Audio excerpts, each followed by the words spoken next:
வணக்கம், வாழ்க வளமுடன். வாங்க இன்றைக்கி என்ன செய்யலான்னு பார்க்கலாம். Hello friends, welcome to Food Mom Kitchen. வாங்க இன்றைக்கி என்ன செய்ய போகிறோன்னா, மார்னிங் சப்பாத்தி எங்கள் வீட்டில் குழந்தைங்களுக்கு லஞ்சுக்கு. அது பார்த்திங்கன்னா ஒரு சைட் டிஷ் தக்காளி தொக்கு ஈஸியாக செஞ்சிடலாம். இது ஃபஸ்ட்டு நம்ம சோம்பு தாளிக்க போட்டுக்கலாம். குவான்டிட்டிக்கு தகுந்த மாதிரி சோம்பு போட்டுங்க. சோம்பு பொரிஞ்சோடனே நம்ம தக்காளி ஒரு 3 தக்காளி, பெரிய தக்காளி, அதுமாதிரி 4 வெங்காயம் கட் பண்ணி வச்சுட்டு எல்லாத்தையும் ஒன்றா போட்டுப்போம். ரொம்ப ஈஸி, இது டக்குன்னு செய்யலாம், பேச்சுலர்ஸ் கூட செஞ்சிடலாம். தக்காளி வெங்காயம் நல்லா வதங்கட்டும். இதுலேயே நம்ம கொஞ்சம் உப்பு போட்டுக்கலாம். உப்பு போட்டால் சீக்கிரம் வதங்கிடும் சொல்லுவாங்க, உப்பு இதிலே போட்டுக்கலாம்.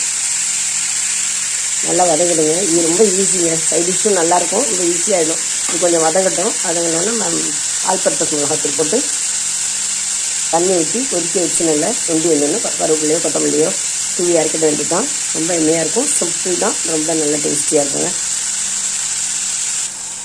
இதில் நம்ம ஆல் பர்பஸ் மிளகாத்தூள் போட்டுக்கலாம். நம்ம எவ்வளோ சப்பாத்தி இருக்கோ அதுக்கு தகுந்த மாதிரி காரம் போட்டுக்கலாம். தக்காளிக்கு தகுந்த மாதிரியும் போட்டுக்கலாம். நல்லா கொதித்து சுண்டி வந்தோன்னு பார்க்கலாம். 2 டம்ளர் தண்ணி ஊற்றிருக்கேன். 4 ஸ்பூன் ஆல் பர்பஸ் மிளகாத்தூள்.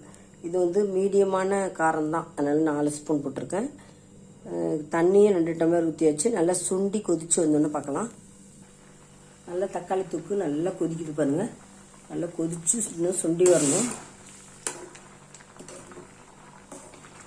சுண்டி வந்தோடனே நம்ம இந்த புதினா கொத்தமல்லியெல்லாம் போட்டிருக்கோம், மலைச்சாரல் மாதிரி தூவி இறக்கிட வேண்டியதுதான்.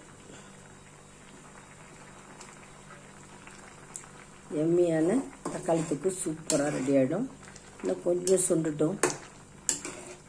இதில் திக்னஸ்க்கு வேணுன்னா நம்ம பொட்டுக்கடலை மாவு கொஞ்சம் போட்டுக்கலாம். எப்படி இல்லைன்னா கார்ன்ஃப்ளவர் கொஞ்சம் கலக்கி ஊற்றிக்கலாங்க, திக்னஸ் ஆகிடும். சப்பாத்திக்கு ஈஸியான சைட் டிஷ்.